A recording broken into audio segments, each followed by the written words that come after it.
It's Parsha, Parsha time. It's Parsha, Parsha time. It's Parsha, Parsha, Parsha, Parsha, Parsha, Parsha time. It's Parsha, Parsha time.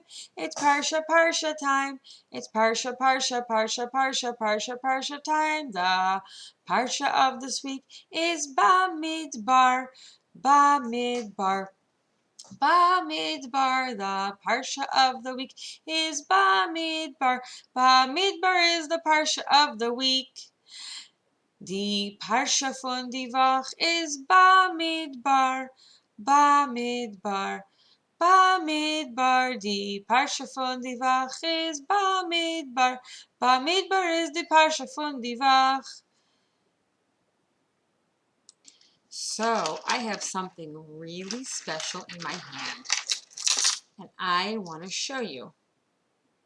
I have coins, and it's really special. I'm going to move the camera so you don't see my face, but you see what's in my hand. It's really special to me. And you know what I'm going to do? I am going to count it. 1, 2, 3, 4, 5, 6, 7, 8, 9, 10, 11, 12, 13, 14, 15, 16, 17, 18, 19, 20, 21, and 22. I have 22 coins, and these coins are so precious to me. No, I just counted, and I want to count again.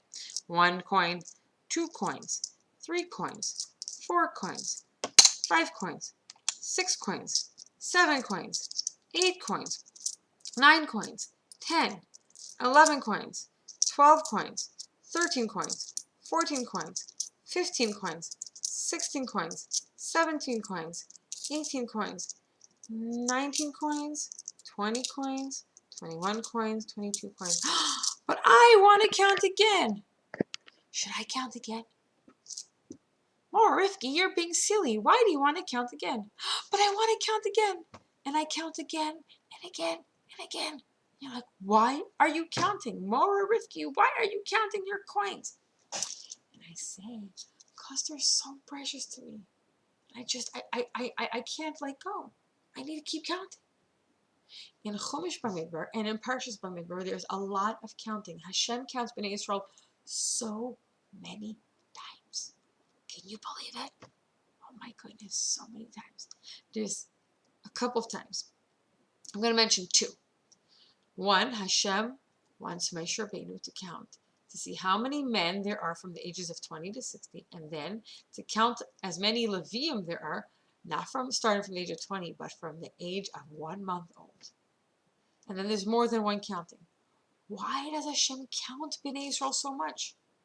Just like I can't help myself and I count what's in my hand, my coins, so many times, and you think I'm so silly, right? You think I'm so silly? Well, maybe it's not so silly. Hashem counts Bnei Israel because we are so precious to Him. He can't stop counting us. He loves us so much. Now, after we count Bnei Israel, we need to know a couple of things. Or actually, there's some things you're going to look at now.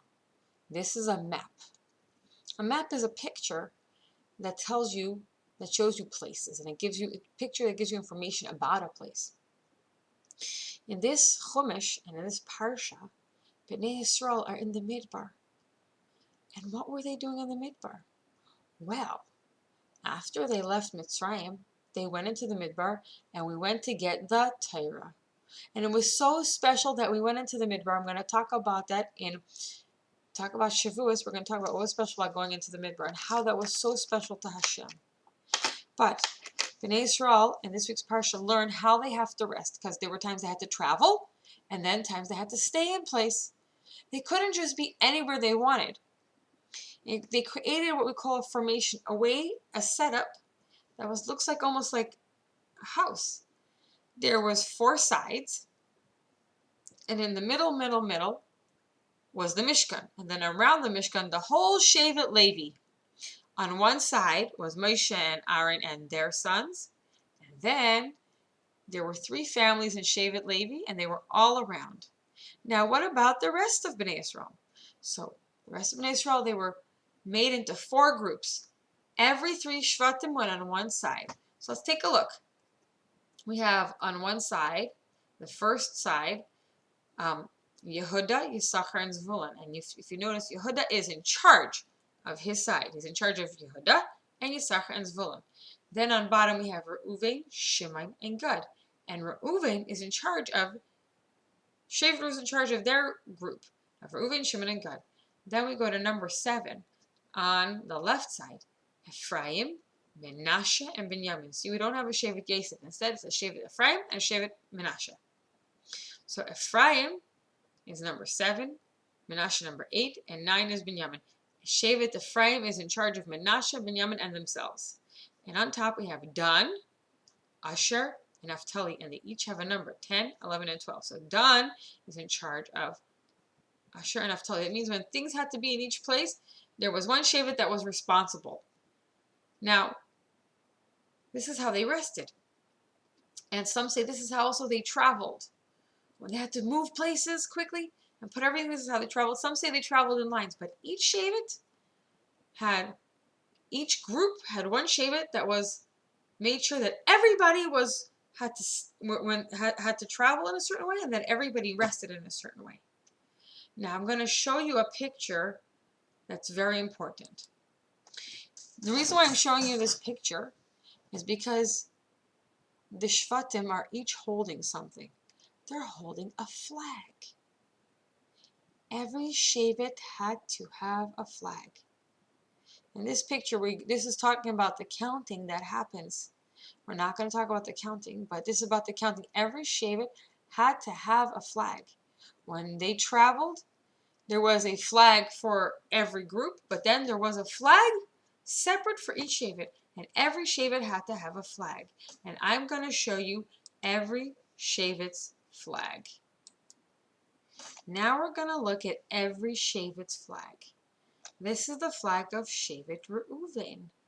You see the flowers? And each Shevet had an image on their flag. Shevet Shimon. This is Shevet Shimon's flag. I want you to think, and maybe you can send me a message later. What do you see on Shevet Levi's flag that is special? Now we have Shevet Yehuda. Shevet Yehuda has a lion. We have Shevet Yisachar. There's a sun and a moon. We have Shevet Zvulun. Shevet Zvulun, you see water because they did business. They were businessmen, and in those days, many businessmen had to travel by water, by boat, by ship. Shevet Dan, that's a snake. There was actually somebody special who came from Shevet Dan, and he was like a snake in how he dealt with the enemies of Bnei Israel, and that was Shimshon HaGibar. He came from Shevet Dan. Gad, you see army people. Naphtali, a deer. Asher, olive trees. This is Ephraim. It comes from Yosef, and that's a bull. This is Menashe. This is another kind of. This looks like another kind of, in the cow family, very strong animal. This is Binyamin.